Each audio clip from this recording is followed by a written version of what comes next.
Ciao a tutti, bentornati sul mio canale, benvenuti in questo nuovo video. Oggi vi parlo di una cosa particolare perché ha fatto un po' di scalpore quando è uscita, però dopo, come tutte queste cose qua, è stata messa a tacere, non per essere complottisti o di chissà quale altra genia di persone che pensano sempre male, ma questa è una cosa importante perché voi sapete che sul mio canale trattiamo l'NDE, la vita dopo la morte, trattiamo alcuni argomenti e pensate un po' che questi argomenti sono stati studiati e approfonditi dalla CIA degli Stati Uniti d'America. Quindi oggi parleremo del progetto Gateway, scritto Gateway. Perché? Perché la porta della via.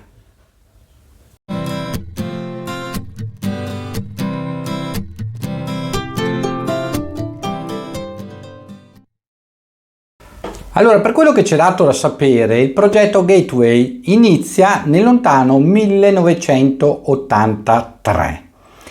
E se vi ricordate, io in un video vi parlai che quando ero istruttore militare nell'esercito lessi alcuni documenti che riguardavano sia l'esercito degli Stati Uniti d'America sia l'esercito dell'Unione Sovietica, in quanto allora c'era ancora il muro di Berlino, c'erano ancora le due superpotenze mondiali, quindi la divisione della cortina di ferro, così come veniva chiamata, che stavano studiando alcune cose, tra virgolette, paranormali, appunto per cercare nella ricerca del super soldato, notando che l'uomo, a differenza dell'animale, in certe circostanze aveva una marcia in più.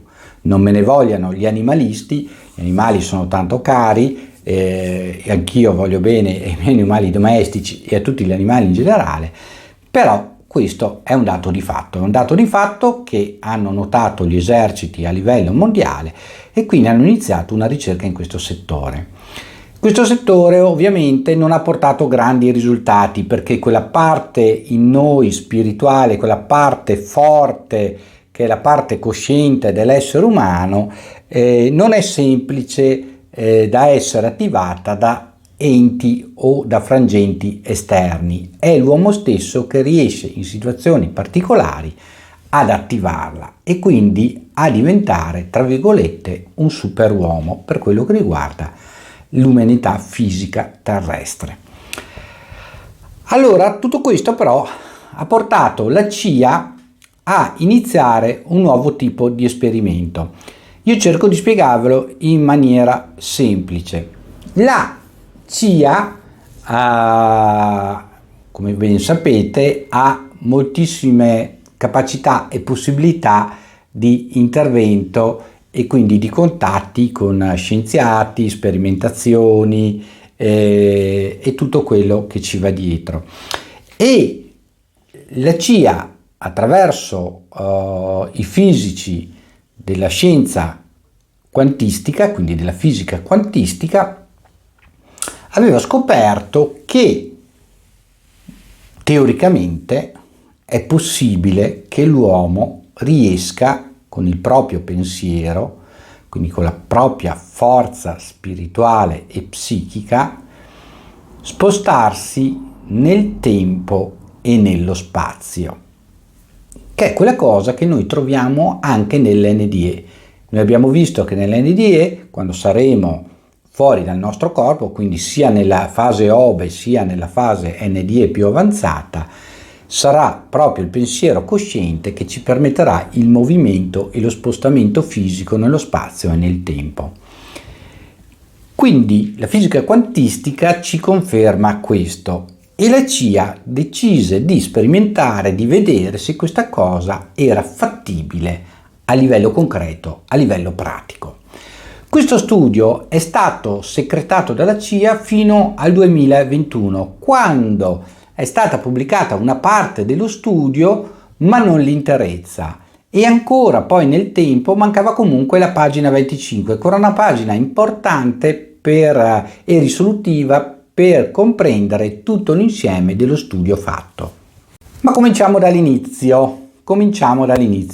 Nel 1950 Robert Monroe, produttore radiofonico, dimostra che alcuni pattern sonori, cioè alcuni rumori, alcuni suoni di sottofondo, hanno effetti ben chiari e distinti su alcune capacità umane e riescono ad alterare il livello di allerta e di sonno e quindi anche gli stati di coscienza. Quindi attraverso alcuni pattern sonori, quindi rumori di sottofondo diversi, riusciamo ad alterare lo stato di coscienza umano.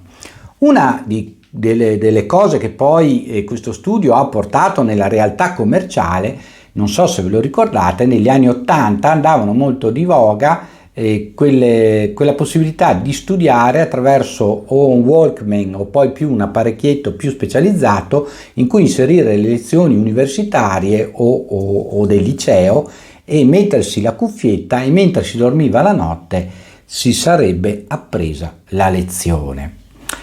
Ecco, diciamo che farlo con le cuffiette con il Walkman, cioè col lettore, allora scusate per i più giovani, il lettore delle audiocassette, si otteneva un risultato basso. Facendolo con l'apposita macchinetta che immetteva dentro questi suoni per alterare lo stato di coscienza, si otteneva un risultato di molto migliore. Nel 1956 Monroe fonda un dipartimento dentro la sua azienda radiofonica, la RAM Enterprises. L'obiettivo appunto è di studiare l'effetto dei suoni sulla coscienza umana e quindi andare a vedere se c'era la possibilità di aumentare le capacità umane, e appunto per questo riuscì ad aumentare la capacità di memorizzazione da parte del cervello umano, con l'esempio che vi ho fatto di questi apparecchietti che servivano per memorizzare le lezioni, che da noi spopolarono negli anni 80. Nel 1958, mentre fa esperimenti con la ipnopedia, Monroe scopre un fenomeno insolito. Lo descrive come una sensazione di paralisi e vibrazione accompagnata da una luce intensa. A quanto pare accade 9 volte su 10 nelle successive 6 settimane e culmina con un'esperienza extracorporea. Quindi attraverso questi suoni indotti riesce ad ottenere addirittura una OBE, un'esperienza fuori dal corpo. Needed the help. I had a company that could spend R&D funds to do this, and that's how it began. And a footnote, bear in mind that it took a full year after this first took place for me. Arriviamo poi al 1962. La RAM Enterprises si trasferisce in Virginia e viene ribattezzata da Monroe come Monroe Industries e si afferma nell'industria della radio, della televisione e nella produzione di audiocassette. E vedete che ci ricolleghiamo sempre al famoso strumentino.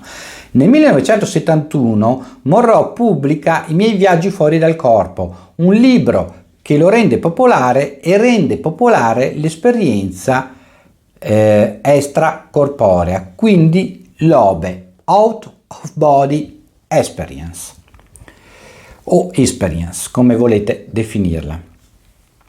Nel 1972 un documento classificato gira tra l'esercito e l'intelligence americani. Sostiene che l'Unione Sovietica stia investendo soldi nella ricerca sui poteri ESP e sulla psicocinesi con scopi di spionaggio. E ci allacciamo a quello che vi ho detto io. Allora, completamente a digiuno di questa ricerca, nell'esercito, in anni successivi a questi, parliamo tra gli anni 80 e gli anni 90, scoprì appunto queste indicazioni e questi studi. Dovete sapere che allora l'Italia era, tra virgolette, una terra di confine con la barriera della cortina di ferro e quindi molte di queste informazioni venivano trasmesse ai nostri reparti se nel caso si fossero individuati studi o cose del genere a livello del territorio. Nel 1975 Monroe registra il primo dei diversi brevetti sulle tecniche audio fatte per stimolare le funzioni cerebrali, che sono quelle che poi porteranno appunto alla pubblicazione di quella macchinetta che vi parlavo poc'anzi. Finché gli emisferi destro e sinistro non si sincronizzano, Monroe chiama lo stato hemi-syncs e sostiene che possa alterare lo stato di coscienza. Dal 1978 al 1984 il veterano Joseph McGonigal contribuisce a 450 missioni di visione remota con il progetto Stargate, è noto come Remote View numero 1, ma la sua è tutta un'altra storia che vedremo successivamente. Quindi il progetto Stargate e il progetto Gateway per un momento si incontrano. Il 9 giugno 1983 la CIA produce il documento Analysis and Assessment of the Gateway Process, analisi dell'assestamento del progetto Gateway, una panoramica scientifica sulla coscienza umana, la sua espansione e le possibilità, le capacità che questa possibilità può dare all'intelligence, in questo caso alla potenza degli Stati Uniti d'America. Nel 2003 la CIA approva la desecretazione del documento Gateway, quando già nel 2001 era stato dato l'ordine da parte del Presidente degli Stati Uniti. Nel 2017 la CIA desecreta 12 milioni di pagine di documenti che rivelano i dettagli prima sconosciuti sul programma, che poi è diventato noto come progetto Stargate. Allora io vi posterò, adesso a parte qualche pagina che vedrete probabilmente alle mie spalle, vi posterò un link all'intero documento se sarà possibile, altrimenti, perché questo è un lavoro che devo ancora fare, troverete il documento sul mio sito. Comunque vi metterò il link in descrizione dove poter scaricarvi l'intero documento, così che possiate toccare con mano la veridicità di quanto vi sto dimostrando. Chi è l'autore del documento sul processo Gateway? L'autore sul processo Gateway è il tenente colonnello Wayne M. McDonnell. Nel 1983 Wayne ha ricevuto l'incarico dall'esercito americano di studiare l'esperienza Gateway, la proiezione astrale e le esperienze extracorporee. Wayne ha fatto squadra con diverse persone, tra cui Itzhak Bentov, scienziato israeliano, io direi israelo-americano, pioniere dell'ingegneria biomedica. Vedete come le cose si incrociano? Quindi Wayne si approccia a verificare queste cose scoperte in questo studio Gateway attraverso un approccio scientifico. Wayne quindi stabilisce che il report seguirà un approccio scientifico basato su indagini biomediche per determinare gli aspetti fisici del processo, quindi cosa succede al corpo umano durante questo processo, informazioni di meccanica quantistica per descrivere la coscienza umana. E torniamo alle teorie della fisica quantistica che dimostrano che la coscienza umana, quindi che la nostra anima, può muoversi nello spazio e nel tempo. Fisica teorica per spiegare la dimensione spazio-temporale e i mezzi tramite cui la coscienza può trascendere. Fisica newtoniana per tradurre gli stati di trascendenza nel linguaggio scientifico comune. Quindi combattere, diciamo dal punto di vista umano, il coinvolgimento di occultismi o di cose del genere, o spiritualità. Cioè cercare di tradurre tutto quello che sta succedendo in modo scientifico. Allora, voi troverete, diciamo così, tutto quello che io vi sto dicendo nel documento. Non troverete tutto perché alcune cose fanno parte di altri progetti che sono poi confluiti nel progetto Gateway, come abbiamo detto anche il progetto Stargate. Però che non è il film Stargate quello che trovano il gate per andare nell'antico Egitto, ma è un gate, quindi un portale per andare oltre le capacità umane. La tecnica dell'MSync sfrutta il meccanismo di risposte ripetute e imita una frequenza riconosciuta che spinge il cervello a continuare a imitarla, quindi a creare una ridondanza cerebrale di queste frequenze che partono dall'orecchio sinistro e vanno all'orecchio destro. Il cervello esperisce così la frequenza delta, oggi più comunemente detta come musica binaural. A quel punto vengono introdotte una serie di frequenze a livello subliminale appena udibile, con l'emisfero sinistro rilassato e il corpo in uno stato di sonno virtuale. Si creano le condizioni così ideali per promuovere onde cerebrali di ampiezza sempre maggiore e il soggetto così può alterare la propria coscienza, tanto da spingerla al di fuori del corpo umano. Per amor di brevità salterò alcuni piccoli particolari che troverete comunque nel documento, sebbene in lingua inglese, ma vi faccio un riassunto veloce. Praticamente il corpo, posizionato in uno stato di rilassamento simil sonno, riesce attraverso questi ritmi, queste musiche latenti e questi quindi messaggi subliminali a ridurre la frequenza cardiaca e addirittura amplificare le onde cerebrali, quindi da 0,005 a 0,01. Poi ci sono tutti i dati scientifici in hertz, kilohertz e in lunghezza d'onda delle onde, ma sono cose che a noi in questo momento non ci aiutano a capire l'argomento. Sono cose tecniche che comunque io vi metterò appunto, e quindi chi è più tecnico e vorrà entrare nei dettagli potrà verificare di persona. Cosa succede quindi? Che addirittura il cervello riesce a proiettare un'onda infinita tridimensionale all'esterno dell'universo come noi lo conosciamo. Quindi riesce a proiettare la propria coscienza, la propria anima al di fuori del corpo e in quel momento può viaggiare, come abbiamo detto, nello spazio e nel tempo.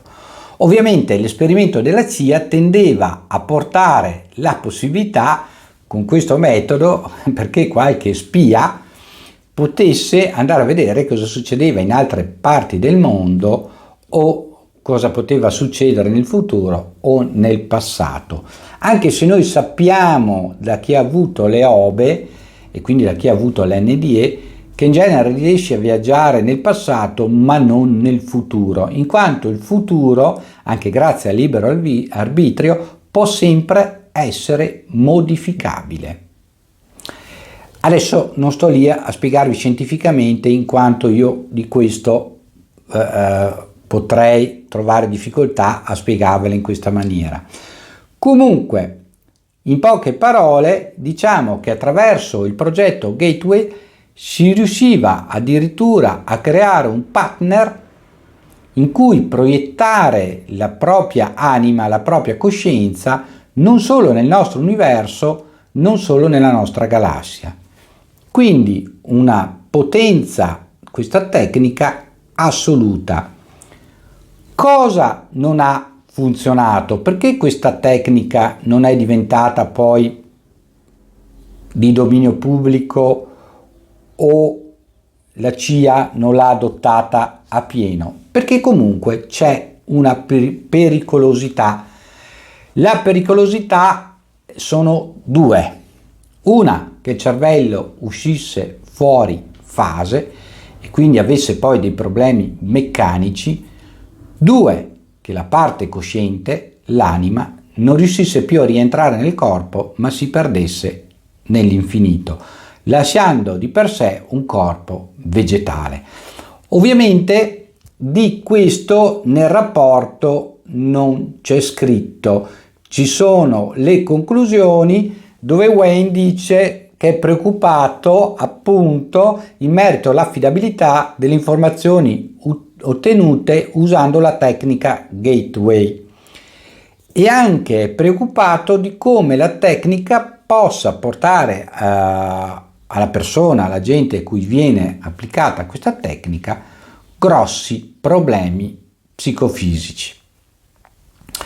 Quindi questa è la conclusione del progetto Gateway. Siamo sicuri e siamo certi che non c'è tutto quello che dovevano dirci, a parte la pagina 25 che poi è stata ritrovata, ma che tutto sommato non ci dà indicazioni migliori di quelle che vi ho appena esposto.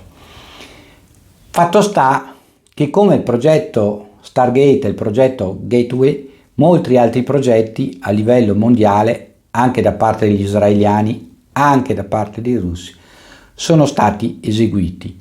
Questo va a dimostrare ancora una volta che l'uomo non è solo quello che si vede, che il mondo e l'universo non sono solo quello che vediamo e che tocchiamo.